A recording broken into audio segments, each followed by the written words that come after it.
The Warcraftbible! Have you ever traveled through Azeroth and just thought, wow, these are the same zones, it's so boring? Well, my friends, today we're going to be discussing 5 places you probably didn't know existed in World of Warcraft. Be sure to visit these places, and if you didn't know of one, please drop a like. Without further ado, let's begin the video starting with number 5. In number 5, we have sledding? How are we not allowed to do this? If you travel to the peaks of Dunmorrow, you will find numerous dwarves, both male and female, sitting atop of the slopes. Doing what, you might ask? Sledding. They are sledding down the mountain. It is also weird to note that these sledders are actually also friendly to Horde, which is pretty bizarre. I wonder why. Either way, I wish there was some way that we as players could also sled down the huge slopes. In number 4, we have the explosive sheep. If you've been to the northern parts of the hills of Elwyn Forest, you've probably seen a lone house with a lot, and I mean a lot, of sheep. Well, this place is occupied by a gnomish engineer by the name of Agi Tyler, who is said to have created an explosive sheep to prevent wolves from killing his sheep. Or maybe not, because all he seems to do all day is just sit staring at his fireplace, plotting something. But we don't know what. Man, I can't bear number 3. Once again, in the far western parts of Dunmorrow, there is a desolate area occupied by a lot of bears.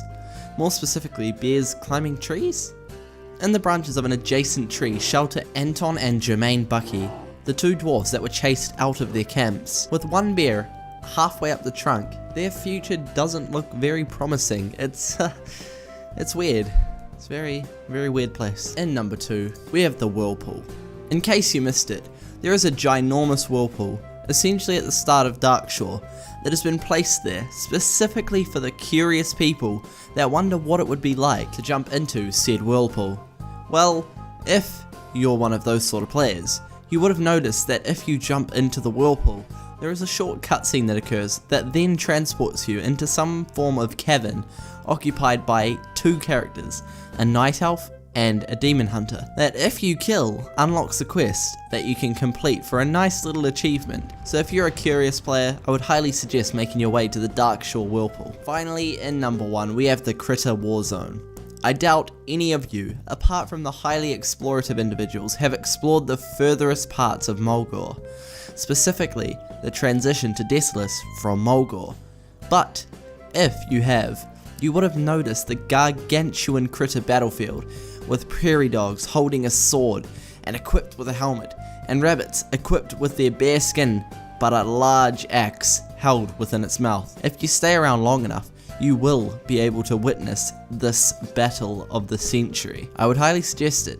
It is a nice place to hang around until they fight again. On that note, that is going to conclude the video for today. I genuinely hope you guys did all enjoy it. If you did, please be sure to leave a like on the video, and if you're new, I would highly suggest subscribing to my channel. We would love to have you on board, seriously. By the way, a couple of things. I'm thinking of starting another series. Essentially what I'm going to do is level a character from 1 to 100 and either only craft my own gear to use or only use gear that is dropped by mobs. I also have a few other rules that I can talk about if you guys would like to see it. Just let me know down below. And the second thing, my dad made an announcement that if I ever reach 500,000 subscribers, that he is going to get the Warcraft Bible tattooed on his chest. I don't know if that'll ever happen, but if it ever does, I'll be sure to video it. This has been the Warcraft Bible. Stay devoted.